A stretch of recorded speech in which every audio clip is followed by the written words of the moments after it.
how the African homes are built. They're built with an orientation of the sun, and we're just building on top of that, right? So from an emission perspective, Africa wasn't doing that much in terms of emissions from energy. We've really redefined and sort of given agriculture a facelift in a sense, where farmers now have that, dignity that's tied to not just the revenues that they're targeting, but also how much yield that they are able to sort of put out of their farm. There's a tool called Flutterflow that allows you to build an end-to-end app without writing a single line of code. So I like to call myself a very lazy developer. I will find the easiest, fastest way I can build something without writing code.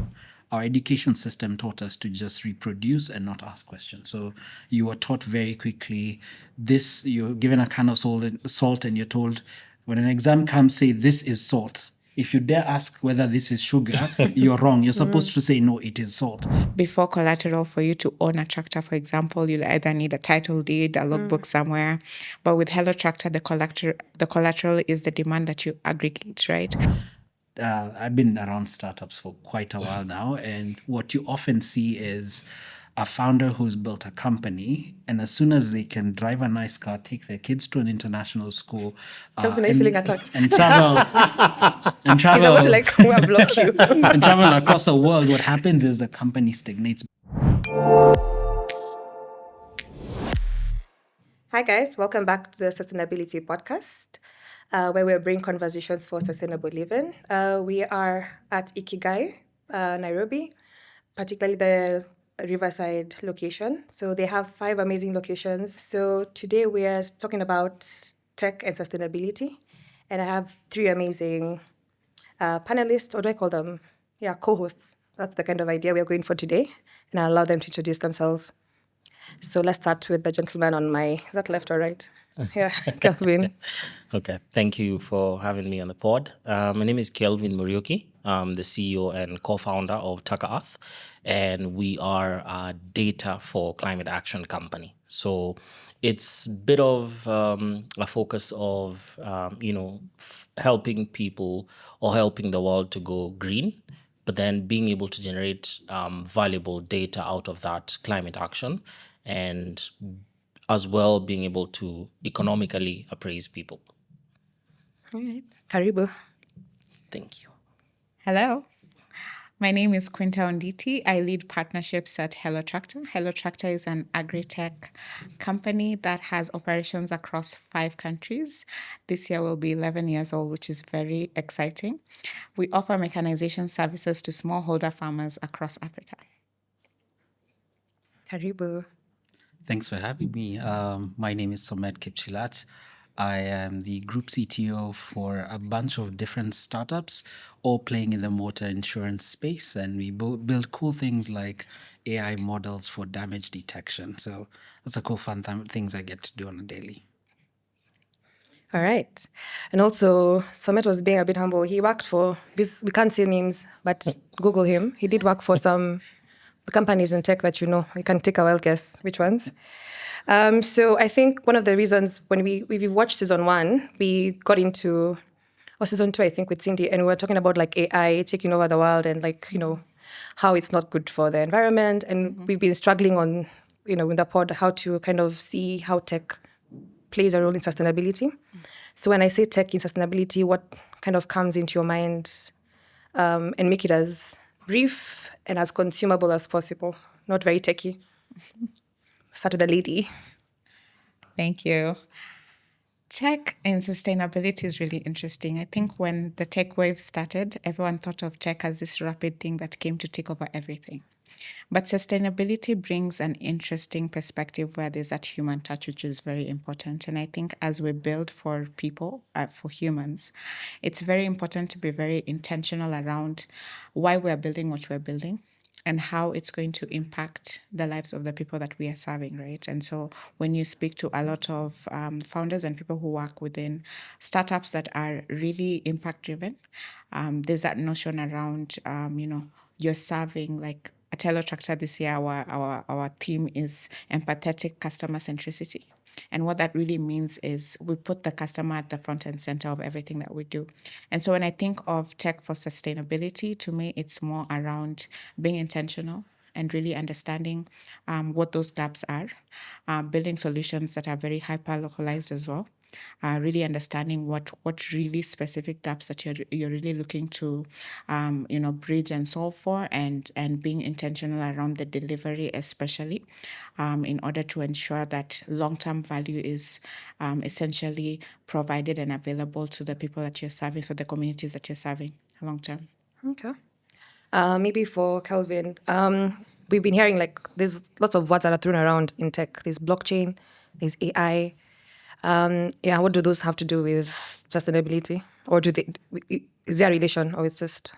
Yeah, so I think one of the things that all these things bring in when you look at tech and sustainability. So, from a sustainability perspective, in essence, or the very basic sense of it, when it started, it was just making sure that companies can, be in play for the longest period of time, right? So, the company being sustainable, it means that that company has to figure out how it survives for the rest 100 years, 200 years. So what you have is a lot of companies that have sat down and figured, for us to be here for 100, 200 years, what does that mean? And you see most of them focusing on the environment they're in, and then the social capacity of as well where they operate. So when you look at all these, tech terms that are being thrown around, and sometimes they may be technical and sometimes they're not, it's ideally I see them as tools,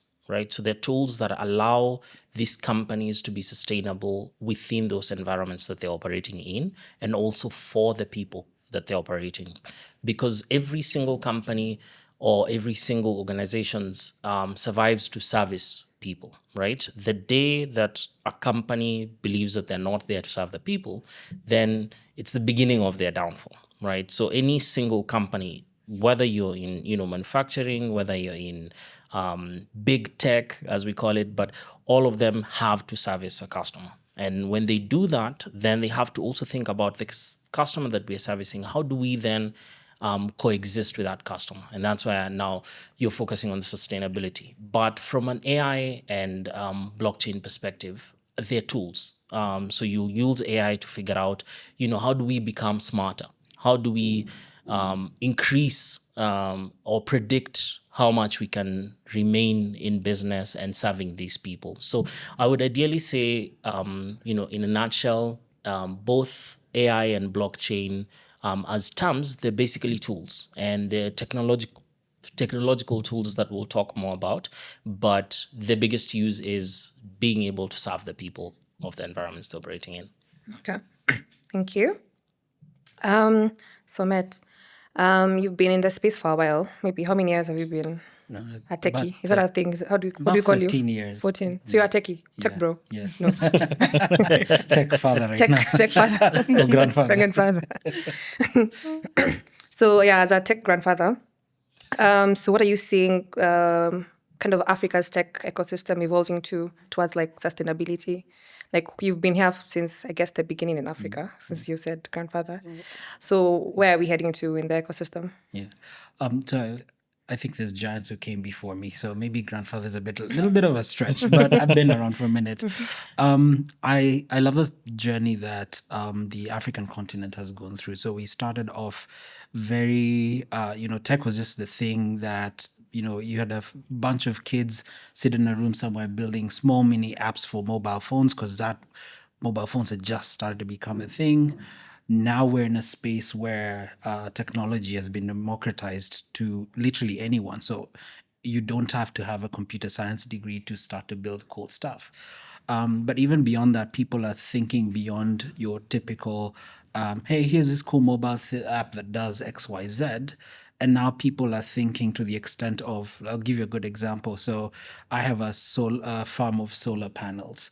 How do I build an AI model that will help me optimize what angle do I need to put these solar panels to get the most use out of them? So people are just people. I love that the fact that you have now a lot more people thinking beyond your typical use of technology, and people are just finding cool, interesting, creative ways of leveraging technology. You've given us quite a bit there. And I think just the example you've given us for the day-to-day use of tech, like with, agriculture and all that, maybe we'll go into these guys. You guys have solutions, Yeah. right? Yeah. And they are around climate change and agriculture. So maybe just piggyback on what you said and how you guys have been able to kind of innovate towards that. Because we all have to eat agriculture, I guess. That's why Right. tractor exists. Absolutely. And we are all wasteful. We are throwing things Yeah. around. Yeah. Yeah. Yeah. So maybe I'll go fast. From a waste perspective, what we're seeing, and so it's interesting for us as a company. We didn't wake up and end up in waste. It was a very research ended type of structure, right? So where when you look at the emissions, because we talk about climate change and being sustainable, then you look at the climate action. So then you have to look at what are the industries that are doing massive emissions to then be able to go into climate action. And for us to end up in waste, we did a deep dive, right? And some of the biggest emissions come from one, energy. Energy has some of the biggest emissions, right? And within energy, what you're seeing is you see within the African continent, which we're operating in, you see a lot of us as Africans have been heavily dependent on renewable energy. And it's something that has pre-existed even before we came into play, right? So even, for example, how the African homes are built, they're built with an orientation of the sun, and we're just building on top of that, right? So from an emission perspective, Africa wasn't doing that much in terms of emissions from energy. And that also goes into the second industry, which is transport and logistics as a whole, right? So you see also a lot of emissions coming from there. But within Africa, that as well goes down because we pull a lot, right? So you're either in a matatu, if in Kenya, or you're using a minibus. So we tend to ideally be communal, and that in a way influences what we're then emitting as a population, right? So the one thing though that we've not built for is waste. So when you look at the emissions and you go into the emission structure, agricultural waste and waste coming off our houses has been a big deal.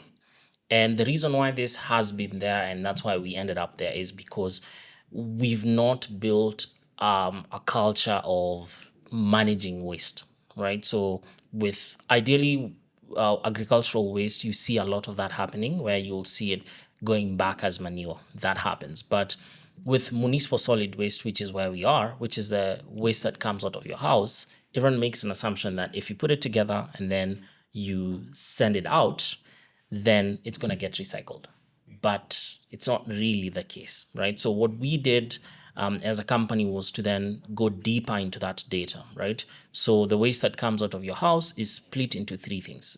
Ideally, organic waste is the highest for almost any place that you collect waste. Organic waste will be the highest, right? And then organic waste is highly recyclable, but the problem is it gets then mixed up with your normal packaging waste, plastic bottles, and our high school chemistry.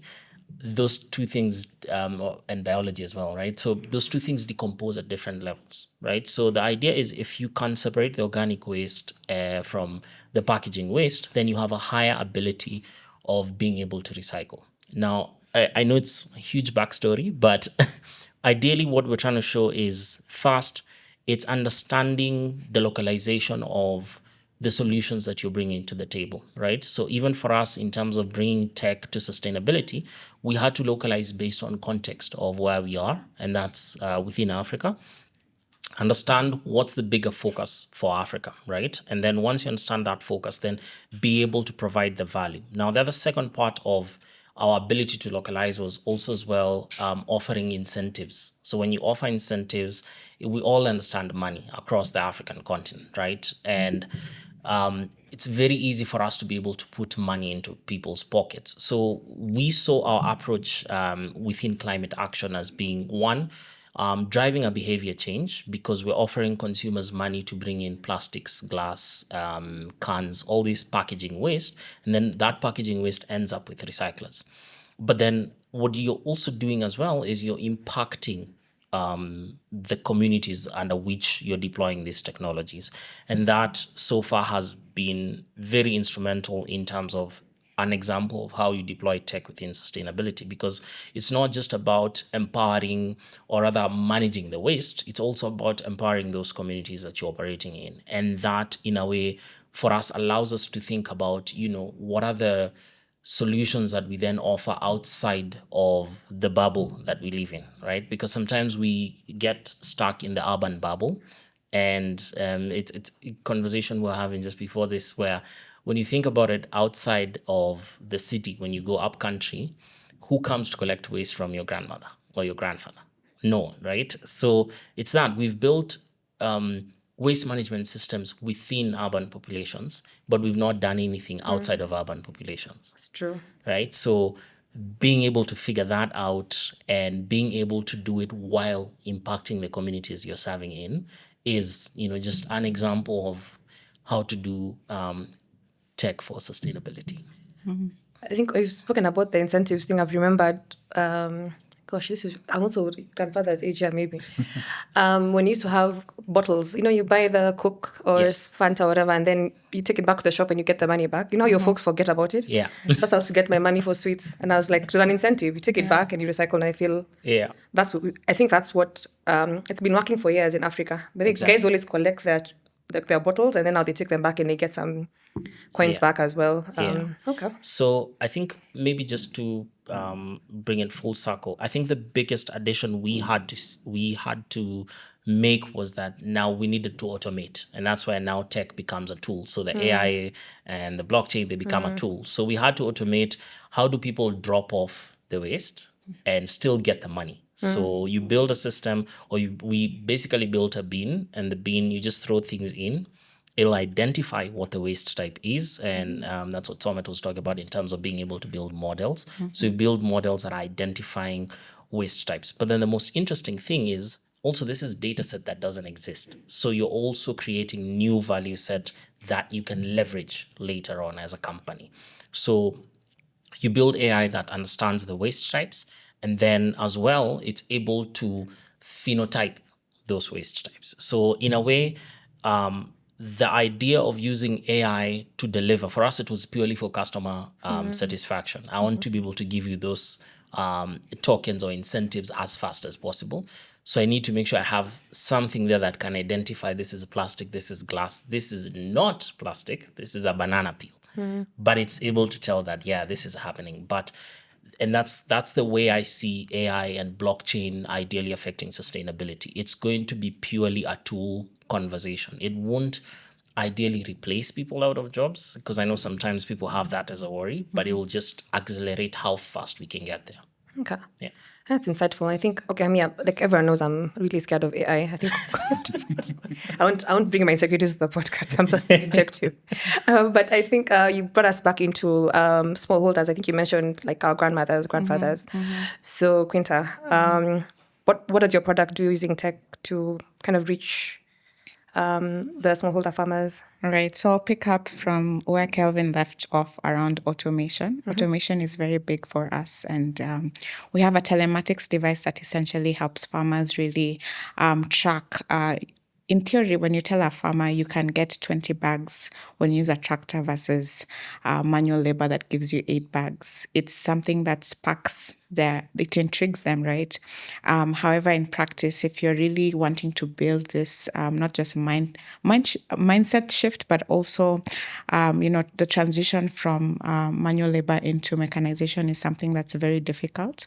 And by being able to automate some of these, processes and digitizing them as well. So at any given time, a farmer is able to spot their tractor. they're able to track how much acreage the tractor has been able to cover, which then translates into revenue for them, right? So at any given time, you understand if my tractor goes through 20 acres, this is the potential yield versus this is the potential revenue. So it's twofold in the sense of, as a farmer, you now sort of build a mindset, or an entrepreneurial mindset, actually, because you're not only, building to get revenue from yourself for yield, but also supporting other farmers within your community to be able to, get as much yield as you also are getting. So we've found that that communal mindset also is very key. And Somet also spoke about optimization, which is very, very important in the work that we do, right? Not just being able to ensure that demand is matched with, the servicing side is just in time, to ensure that farmers actually get the service that they have requested on time. And that requires also on the back end using, without AI, that would be actually very tedious work, right? So AI has actually ensured that we are able to move much faster, and also brought farmers onto the journey of, digital agriculture, which was for a very long time not really the norm. Agriculture has always been seen as one of those areas where it's like dirty work or very slow paced.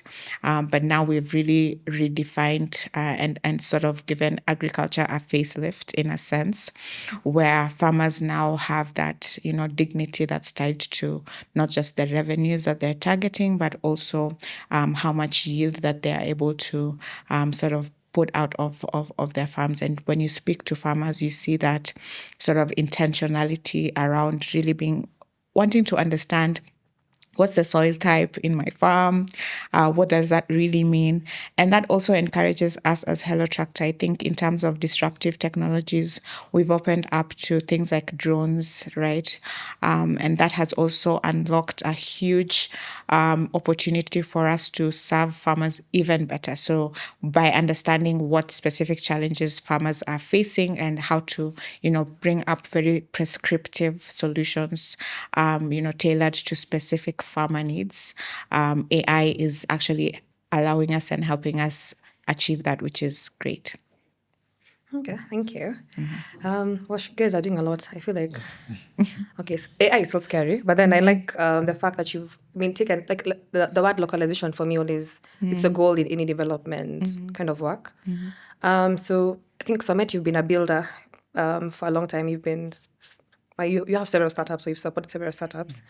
What keeps away young people or marginalized, like let's say women, young people, from kind of accessing these tech solutions or developing these solutions minus the resources? Is it also exposure? Well, there's a couple of things. So one, I think the biggest one is just mindset. And I think I mentioned earlier, so we've come from a place where, finding a tech job in this Nairobi back in 2013, 2012 was close to impossible. There was one big company that was hiring software engineers if you ever came close to it. And so opportunities were small, exposure to what was possible was limited to a few people. We now live in a world where there's so many different opportunities, there's so many different people sort of investing on the African continent to, one, create the opportunities, but also make that technology accessible. So just think about the way people all of a sudden use platforms like TikTok. Like, information moves so fast, faster than our traditional ways of communicating. So you find all of a sudden people start to realize, wait, actually, this one thing I'll give a good example. When I started on TikTok, I was just a consumer of videos. At some point, somewhere, I was like, wait, I can actually become a creator and actually earn a living. And You're a that's a creator. story. Hey, Yes, follow, I let's have put a your few TikTok down videos. here. Yeah, but so many people who all of a sudden discovered content creation. Now, take that back to the tech side and technology. There's now all these platforms that make it so easy for you to come on board into the tech world and not just consume, but actually build. If I think of platforms that didn't exist maybe 2-3 years ago, there's a tool called Flow that allows you to build an end-to-end app without writing a single line of code. So I like to call myself a very lazy developer. I will find the easiest, fastest way I can build something without writing code. I don't like it, but I have to deal with it every day. So I think one is a mindset that there's all these opportunities, there's things that's possible. I think a second big contributor to why these opportunities or technology is not available to people is, unfortunately, it's our education system. Our education system taught us to just reproduce and not ask questions. So you were taught very quickly this, you're given a can of salt and you're told, when an exam comes, say this is salt. If you dare ask whether this is sugar, you're wrong. You're supposed to say, no, it is salt. I think that's going to change slowly over time, where people now start to become curious. We live in a world where people are not curious. People just assumed, listen, I'm born, I go to school. Once I'm done with school, I get a job, I get married, I retire, I die.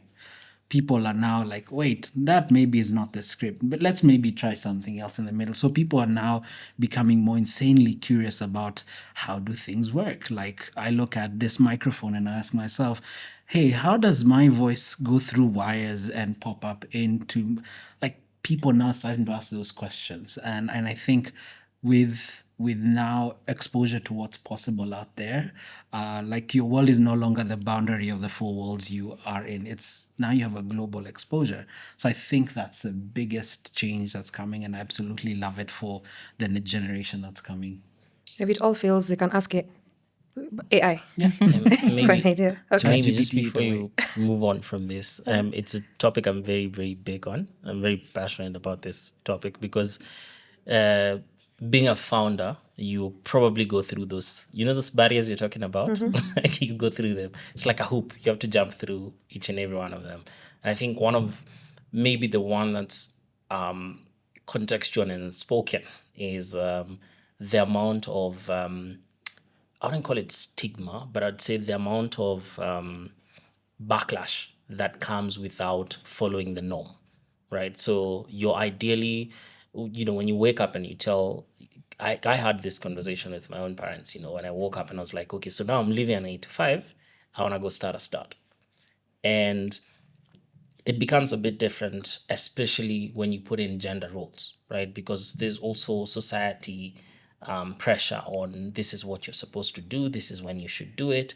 So adding that on top of what we're actually working on, then it starts putting people back farther, right? So if you're a young lady or a young man and you want to wake up and go and do something that is totally out of line with what you studied or maybe what you have access to, I think one of the biggest things is that, like, society holds you back, and you have to ideally be an outlier or a pure rebel to make it as far as you need to go. And then I think maybe the other bigger part I would say is also the role that society itself plays towards that push, in terms of being able to try out new technology and just going out and building new things. Is that I would say probably Africa as a whole, we're not big on research and development. We invest more in,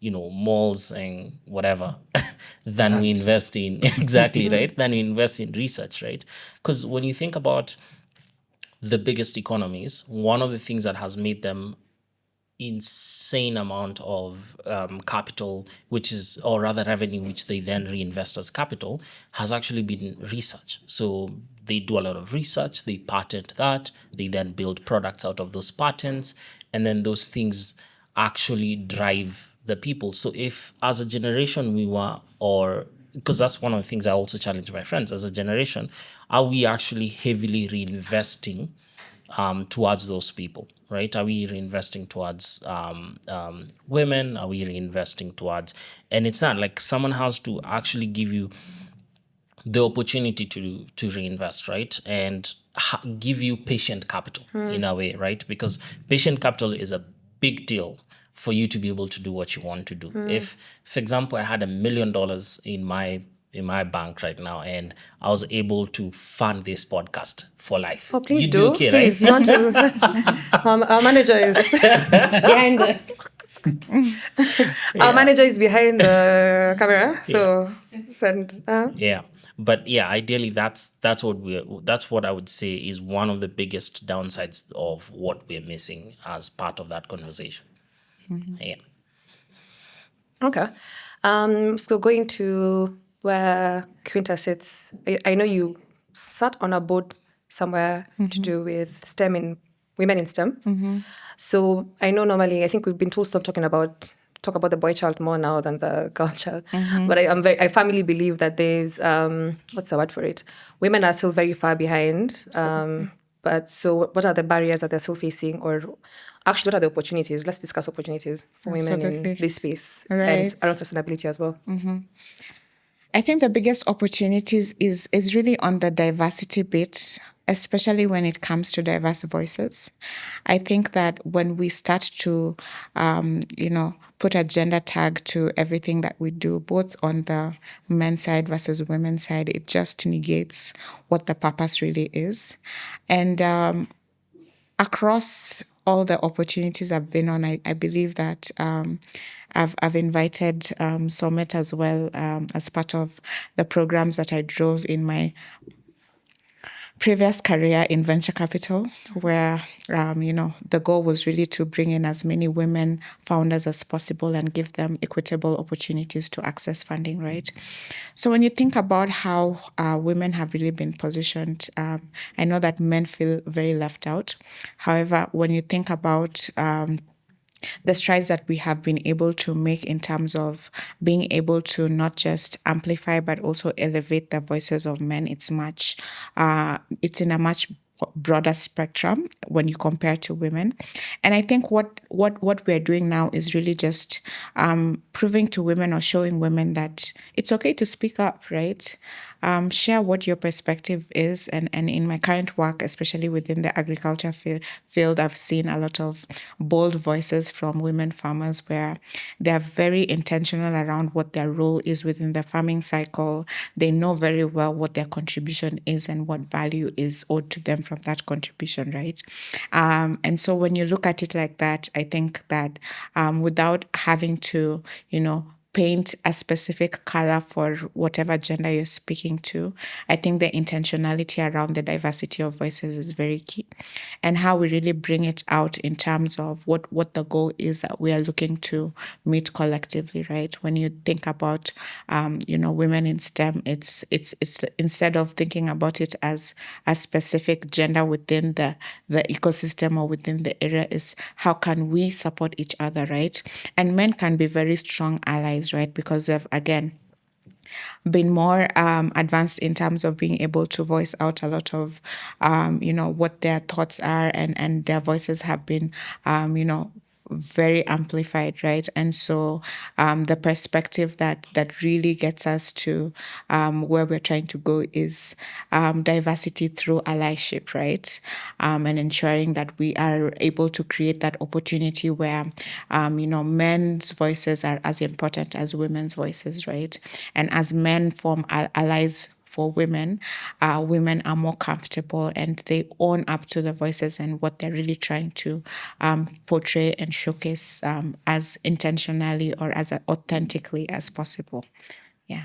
And I think what you brought out, and I think what I like about this particular, do I call it as a panel? Yeah, panel, is the fact that you still go back to localization. Right. And I think if you're building to solve a problem, like even if it's in farming, women are the labor providers. If They you're bringing really a tech are. solution that will take that away from them, if they're not involved in that kind of voice, then you're going to have a big problem. They will not be very happy as well. And also financing. There's a whole other layer towards it as well. Exactly, yes. Yeah, And so I think I always think having them in the room would be yeah, nice. absolutely. What I was going to say is when you brought up financing, one of the coolest thing that Hello Tractor has done is really to, shift the narrative around collateral. Before collateral, for you to own a tractor, for example, you'll either need a title deed deed, a logbook somewhere. But with Hello Tractor, the collateral is the demand that you aggregate, right? And so that also reduces the barriers for women being able to own their own tractors, right? Because they're on the same level playing field as men renters within our platform, right? So the same 35 acres that's expected from a man is expected from a woman, right? So things like that, I think, really shift the narrative and really reduce those barriers to women being able to not only contribute to the agricultural economy and benefit from it, but also own things like tractors, which are big assets. Yeah, love it. All right, I want to go into my favorite topic, which is AI.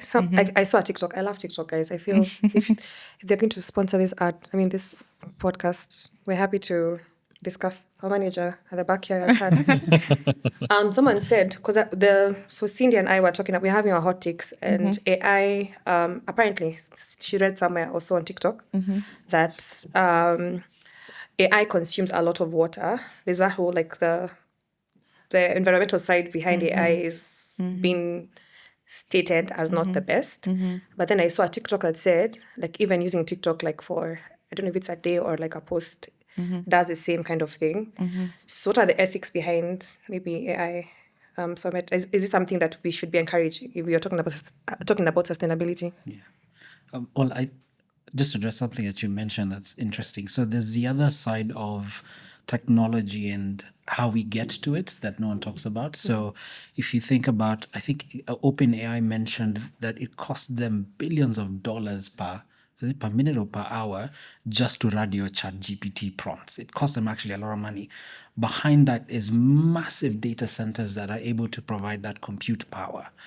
Now, what do those data centers run on? It's your typical gas power or coal-powered plants. Now, there's enough of these players who are building these data centers that are now actively thinking about how do they make sure that as they provide that compute power to whatever AI models that we want to build, how do they do that in a sustainable way? How do they cut down their emissions?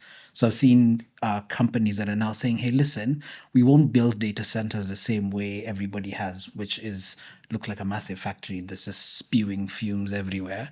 But now, can we go next to those factories and use the exhaust gases to power the data centers? So there's people who are starting to creatively think about how do those data centers run? How do we embed sustainability in there? There's even companies here in Kenya that are actively thinking about simple things like their office spaces where the resources that build these AI models sit. So are we recycling the water in the office? Are we cognizant of how much carbon we're emitting as a company? So people are going to, can we go back to reusable cutlery? Those little things, they are not directly touched on technology, but they do have a heavy contribution to technology, to where the technology goes.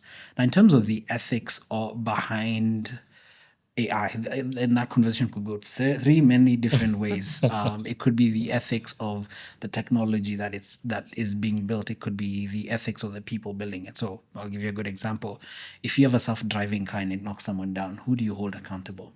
So there's certain couple of things that you have to think about in terms of ethics. And I think the two biggest ones I'd mention is accountability and transparency. One, are the people who are creating these technologies transparent about how they're building them and how do they work? Because if you're going to be dependent on a model to decide, let's say if it's a judge who's using an AI model to go through a lot of case files to figure out whether somebody's innocent or guilty, if they're using an off-the-shelf AI model that they have no clue how it does its reasoning, and it makes a decision that sends someone to jail all their life, is there transparency behind how that decision was made? And that goes back to the person who built a model. Are they transparent about how the model works? So now there's companies, the guys who are building these models are now putting in place tools. So when you write to this model, hey, build this thing, it actually tells you exactly how it reasons. On the other side is the accountability. So if I am a judge, back to that example, and I make a decision and I just throw case files into ChatGPT and make a decision, is there an entity or certain bodies or a process or a policy that will hold me accountable for that decision. So there's all these things people need to think about, but I think the two biggest ones is accountability and transparency, because at the end of the day, the only reason you use the app, the model that you have, is trust. As soon as that is broken, and the world in which we're going to, trust is going to become very important. In the many ways trust is, you interpret trust. Just going into the builders here. So like are you guided by any like laws now because of your company? Yeah. So how are you being ethical behind the data? So you've like, oh my gosh, so if I'm like, I come and throw, can you tell my personality to do with the things that I throw? Is that like something that could happen over time? In the long term, yeah, you could. Could Feed be me enough interesting. data and I I'll tell can, you. oh gosh. Yeah, I'd probably maybe even tell a fan of Nishinsky through the content, but you don't know. I'm just assuming that'd be an interesting model to Yeah. try. Yeah, just like that guy. Oh, we like the wife who dress in Zia all the time. Yeah, but yeah, so there's definitely, as he's mentioned, there's definitely a lot that goes into the ethics. So the first thing is, from a basic perspective, is data protection. So whoever is putting in their name there, because ideally we have to give you the money, right? Or we also have to declare ourselves that, hey, we're collecting this data. So the first thing that you have to do is be in line with data protection guidelines, and there's different ones. So Kenya, at least, we've put in a lot of work. We have an office of the data protection office, and you apply there to either be a processor or a controller. And the basics of that is a processor is just collecting the information and then handing it over to someone else, and then a controller is collecting and then using that information, right?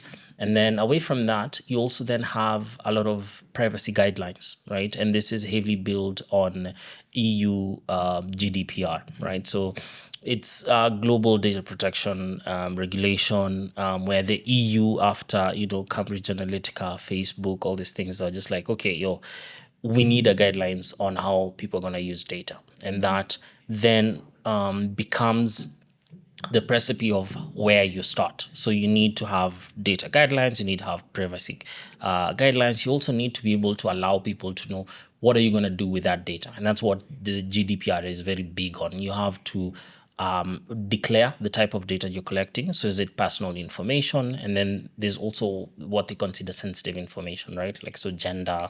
You can also try and box people based on marital status, all those type of things, right? And then away from that, you have to also provide the ability for the user to take down that information. If they're not comfortable with you holding their data, and that data is only there for a specific use, right? So maybe you wanted to sign up on my platform. Once you signed up and you got the service and you're no longer using the platform, then I need to provide you a take down option so that you can delete the data. And the only thing I would either retain is anything that would pertain to a transaction reference. If maybe, for example, I paid you a certain amount and I'm required to declare that to the government, then I'd have to retain a specific part of that information. But then now the bigger focus as you now go into AI is that AI doesn't become smart out of nowhere, right? It's basically data that has been collected. So then now within that structure then comes in something that is probably even very personal for you, which is the creative sector as a whole, right? We're not building these models out of thin air. We're using pre-existing data.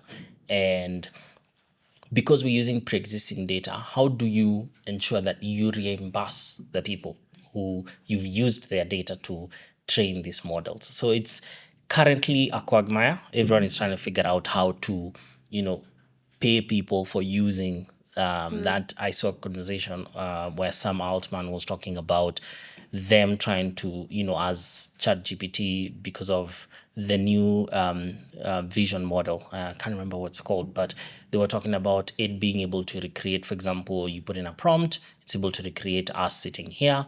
So who gets paid for the images that went into the model to be able to create us sitting in here, right? So there's a lot of focus into that. From our perspective, what we've done is first, we have the ability to not commercialize the raw data. So if you don't commercialize the raw data, you're at least giving the consumers the option of at least holding back until there's a specific structure in a way, right? So there's a specific structure in how that gets done. And then away from that, it's also being able to figure out how do you not just reward the creatives who've built these products, but also how do you ensure that those creatives know that their content is also being used, right? Because there's data you collect, but then there's the use of that data in terms of training models and making the models run much faster. So just to stop you there. So for Yeah. you didn't commercialize. So like back to my trash, Yeah. my waste. If you know I take 6 packets of yogurt, are you able to sell that data to the yogurt people, and then they can market to me on like my TikTok? Is that like, have I ever thought? in a way, yes. But it's possible It to is- have that information out from my trash. You can tell that I consume 6 packets. So if I only take Somet's yogurt, then then Quinta can start selling for me her yogurt because Yes. she can see. Yes, if you didn't have ethics, for sure. I mean, Yes, some of the for sure. largest companies in the world run on the That's what purely they are. that. That's what Yeah, okay. Yeah. for sure. I would say the bigger focus is, for example, in just as an example of what we do, is we do not sell data. What we do is we generate insights, right? So, for example, it's interesting for me to say that, hey, within this week, the most consumed beverage has been Coca-Cola Zero. Now that's an interesting insight, and that didn't mean that I had to take Okay. your data and sell it. Okay. Right? That's ethical. That sounds ethical. Exactly. Then the second part is also where you have a lot of data movement. You need to find ways of anonymizing that data, because that data may fall into the wrong hands, right? As you move data. Actually, most of the times when people have issues with in cybersecurity data penetration, data loss, and all these things, it's usually because of the vulnerabilities exist because of movement of that data. As when that data is, techies call it at rest. When that data is at rest, it's a bit easier to secure it. And the loss when it's at rest would ideally be from the people who have access to it. But on movement, anyone can get access to that. So some of the things that people will do is encrypt the data, anonymize the data, such that even if you got, for example, your data, it would not make any sense because it's gibberish. Like you read it, doesn't make any sense because there's another set of that information that you do not have. So that, in a way, are some of the things. We're also getting challenged by the clients that we work with, right? So I think one of our clients asked us whether we have a cyber insurance policy. That, was new for us. So Matthew, what are you creating for? You're in the insurance space now. Interesting. That's actually a very interesting question. Yeah. You see this on the podcast, you always find guys living here with bright ideas and partnerships. Give us some shares.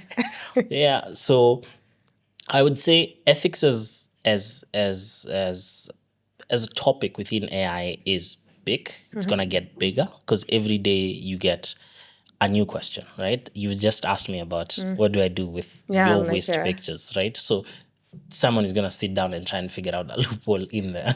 Like they should. I shouldn't have said that. It's like my brain having fun. Okay, so Quinta, because you also have data points, and I Right. think in terms of financing, I have very many feelings about banks and how they lend to farmers because it's very unethical. So the same thing that you have. If you know I'm going to get 20 bags of maize if I use your tractor, Right. that information in the wrong hands could also lead to another circle offering me money, or there's like layers to it. Like I really have, this is a personal topic. We should have a whole discussion point for this. So how do you protect your clients, and do you have like training? Like what do you do to ensure that they are not manipulated, or because now they have information, they could also use it to Right. harm themselves further, I think also. Absolutely. So the Data Protection Act is a big one. Transparency, as Somet said, is really, really key, right? The onboarding process of especially highlighting that financing bit is very, it speaks volumes, right? Because as Hello Tractor, when we offer financing support to farmers to own their own asset. What we do there is we add a layer of ownership there where the bank isn't dealing directly with the farmer, right? And so with that, that really allows us to not just secure the identity of who's benefiting from the capital that's being administered through our pay-as-you-go lending program, but we are also being very intentional around, what's our responsibility to the farmer, and that's something that we really take very seriously, and that's where that ownership really sits, right? So the process of onboarding, not just as a client of Hello Tractor on platform, versus actually going beyond just being a serviceable client into now owning your own asset through our program, right? And so when you think about those things, there's definitely a lot of different dimensions that are involved there. And the most important thing is ensuring that you're able to secure the identity of, the end beneficiary of whatever it is you're offering. We have research and development projects and activities that we also run.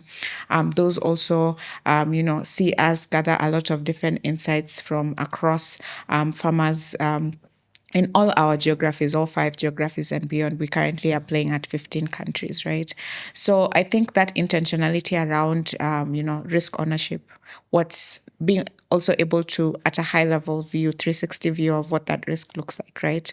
And in most cases, you have to also have that internal discussion around, is this the kind of risk that we're able to own as a business or not, right? When it gets very risky, and that's, I think we had this conversation with Kelvin before around who do you choose as your partners, right? Because that, again, sometimes you find partners who really want, access to information that you really don't have any business giving to them, right? So that that's part of ownership as a business, being very intentional around protecting the data of who you're serving, and even if you want to improve the services that you're offering to the customers, it doesn't have to be at their expense, right? So being able to really map that out, being able to understand the complexities that are involved, and using that to, guide your decisioning around who you work with, and how that data is used, leveraged, manipulated. That's very key, and we have a very strong data team also that's very intentional around not just the build of our tech, but also the delivery of our services through the tech. Okay, thank you. I want to go into a bit into, I'm a huge believer in scaling as opposed to duplication. So we don't want to end of this podcast and we have another 70 Hello Tractor companies coming up, and Taka Earth, like another 70 of them coming up as well. So what's your take on like scaling in terms of startups? Why do we not scale? Like you see how, okay, let's use, I hate using Indonesia. Okay, let's use these coffee shops. You can guess which one. Yeah. Right. But the coffee shops, how they've been able to have whichever country, whatever it is, if you're global, Right. it's how they're able to franchise and move on and the rest. What prevents tech solutions and specifically the ones that have been localized from scaling? And we could also just go into a bit of the opportunities of how do we kind of break those barriers. So Yeah. So I have a controversial opinion on this.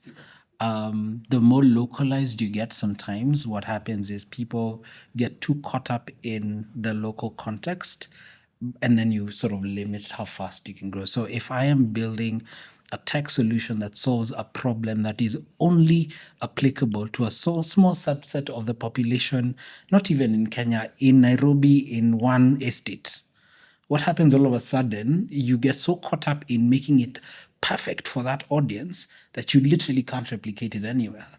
Then you have the rest of the world who are building. I'll give you a good example. So if you look at a lot of startups in Israel, they quickly figured out they can't build for Israel. So where do they build for? The US and the UK market. Because at the end of the day, when they look at a startup, they're not emotionally invested in it.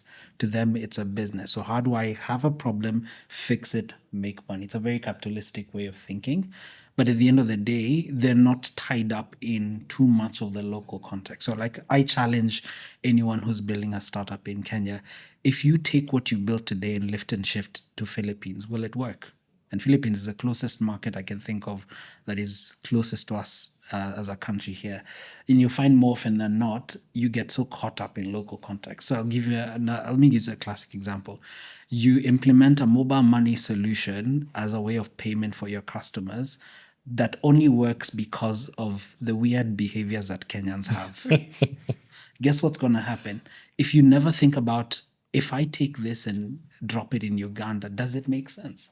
And I think that's one of the biggest things that stops us from scaling. Is and then there's a level of emotional investment we end up in building into the ethos of our startups that now you move away from, at the end of the day, it's a business. Now it's an ego thing. So I've been around startups for quite a while now, and what you often see is a founder who's built a company, and as soon as they can drive a nice car, take their kids to an international school, Kelvin, are you feeling attacked? and travel and He's about to travel we'll block you. and travel across the world, what happens is the company stagnates because they moved away from the vision of what they're building. Now it became an ego thing. How do I build a thing that I like, that I can brag to my friends about? So I think there's an element of, if you've only seen these local contexts and your mind is not open to how do I think about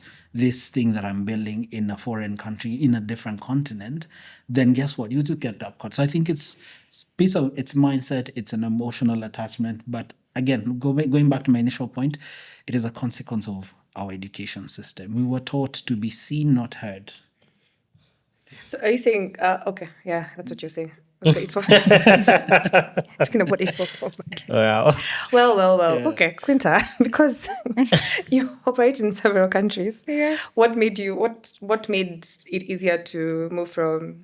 Did you start? What country was Hello Tractor? Nigeria. Nigeria. Funny enough, very tough market. And then? Yes, and Kenya was the second. And it really speaks to, again, this is now the conversation we had with Kelvin before around what really drives founders and what really is their motivation, right? When I think the Hello Tractor has also gone through some iterations.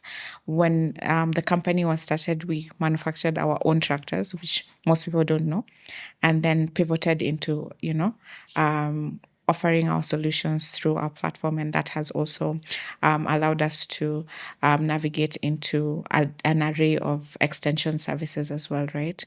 And so when you really think about scaling and sustaining, those are very different things, right? What it's going to take you to scale versus to sustain the business. If you do not have the stomach or the liver to sustain yourself through that journey, you might just find yourself losing it in between. And I think I haven't been a founder personally, but also being around quite a number of founders, you find that what really is their inspirations, and it ties to the concept of looking back to look forward, right? When they think about their journeys, what has really got the business to where they are right now, where they're looking to go, it really is a story that is not broken, right? There's a lot of correlations and similarities along the journey. And you'll find that, the founders who are very intentional and very purpose-driven, around their business, there's certain things that they just do not, negotiate on, right? Things like integrity, there's character, there's, again, choice of partners, choice of money, right? There's a lot of money flying around, as Somet said, that will take your kids to the schools that you want the kids to go to. But, when it really boils down to the purpose and the vision that you built the business on, right? Standing on that business is very key. And the moment that you even, lose sight of that, it could cost not just you, but you think about now, that's where the sustainability aspect comes in. Think about your customer, the farmer who's been hearing Hello Tractor, and all of a sudden there's no Hello Tractor, that trust that has taken years to build, is tarnished just because of, a change in priority or focus. So I think when we look at founders who like Jahil and Folu from Hello Tractor, who have really stayed on course and really been committed to what the vision and the mission of the business is. It's really, really, heartwarming to see that there's founders who are really intentional. And I think that intentionality is very key. I like that. I think one thing we kind of I've taken from these two things, I think I like Somet's point you remember that business model canvas that everyone used to have. And I also find that thing so annoying because I'm like, you guys are selling something that wouldn't work for someone in Shags. But surely that's how it should be. Like, it's a very basic questions. But I feel like if I wouldn't, like, not that particular model, but I'm a stickler for frameworks. Right. And that's even, we'll go into policy in a bit, even government. The reason why government things work in healthcare and all that, they operate on frameworks. It's not vibes. It's never about vibes. There's a policy, and a policy is done by what? There's all those things that come into it. Yeah. So I thanks for that point. I hope guys have heard and will build different. Absolutely. And also, I think back to your values, taken that as well as a founder of the podcast. Maybe not all money is good money. Taken that. Okay, so the last thing is on policy. So just from as we close, what would be your dream elevator pitch to your policymakers on tech and sustainability? Oh, sorry. Had a moment there. But Elevator pitch. yeah. I would say let's invest more in research and development. To me, that's the basis of every single thing that has been big, right? If there's a book, one of my favorite books, it's called Sapiens. It's by a professor called Yuval Noah Harari. And the book itself is called A Brief History of Humankind, Sapiens. And what he's talking about is how we think we're so different from, the Homo erectus, Homo pithecus, I think that was it. Yeah. Yeah.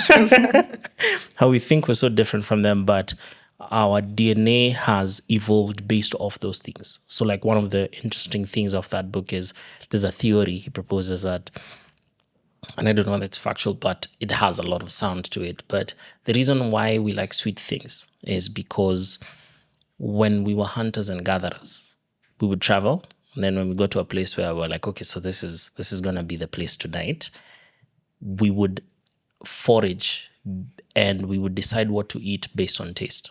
So if it was bitter, that's a no-go zone. If it's sweet, then we can eat that.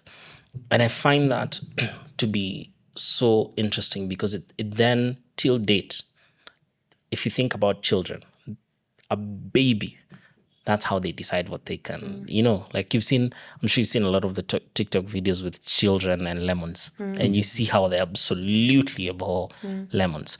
And I feel like it's that there's so much data that exists and we've not put in enough research. We've not put in resources into research. We have people leaving school. Everyone wants to be employed, but why are we not creating spaces where they then become researchers and give us better and better things to help us advance policy? Because most of the times I feel like, especially in the context of Africa, policy follows innovation as compared to policy driving innovation, right? So you see, and maybe that's where the developed nations, for example, the US, has a bigger chunk on it. They spend ridiculous amount of money on research, right? The internet we use was a DAPA project, literally a project. And that's that. Like, we're not spending enough in research. Okay. Thank you. R&D. The seat at the table. When policies are actually being formulated, I think that government, a lot of times, they understand that tech is it's data is the new oil, and startups are really uniquely positioned to give the government the insights that they need to be able to not just formulate smart policies, but also very intentional, right? I've been in instances where we're working with government and we are a saving grace for something that has been attempted many times and has not worked. But what would, I think that challenging the narrative around, bringing in the tech people at the very onset and not when it's reaction time or implementation time, right? And that also, provides not just that, opportunity for government to also understand what it takes to build and to build for sustainability, as an example, right? It's very different from, as we said, building to scale. It's very different from, when you think about how you're purposing the product and what it's meant to serve, the purpose it's meant to serve, right? And so having that seat at the table, I think, is very key, and it's going to be a driver for a lot of PPP, public-private partnerships as well. Really being able to bring in that voice and of reason around, some of these things. They do take time. It doesn't have to take government time because we know there are timelines. But it actually can be done in record time and still be able to achieve the kind of impact that we're looking to achieve. And so that's definitely what I would say. Bring in the tech people right from the onset.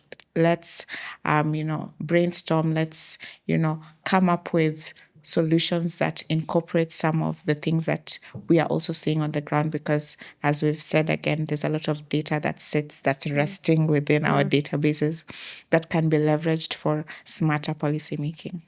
Thank you. Finally. Yeah, so I think my elevator pitch to policy makers is piggybacking of what you guys said. Is I think we need to have a more optimistic view of technology. I think there's that classic saying: if you approach everything like a hammer, everything starts to look like a nail. Technology is what it is. It's a tool, but it also can be a weapon. I think there's so many cool, amazing things we can do with technology if we change our mindsets and say, what is possible? What can we do with this technology, as opposed to looking at how do we create guardrails? Because some of the coolest things we discovered were honestly by pure accident. Some of the stuff that we enjoy today in our modern day were by accident. There was not a law somewhere that says this thing need to be done this way so that this thing was discovered. That's not it. So I think if we start to be more curious and say, hey, what's actually possible? How do we push the boundaries of what technology can do? How do we challenge the status quo? I think that we'd be in a way better place. All right, thank you. I hope they listen. We'll tag them.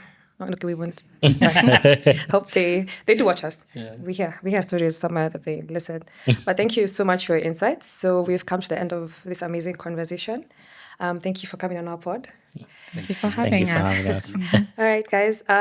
You know what to do. Like us, subscribe, comment, and let us know what you want us to talk about next, who you want to bring on board next. And see you next time. See ya. Bye. Bye.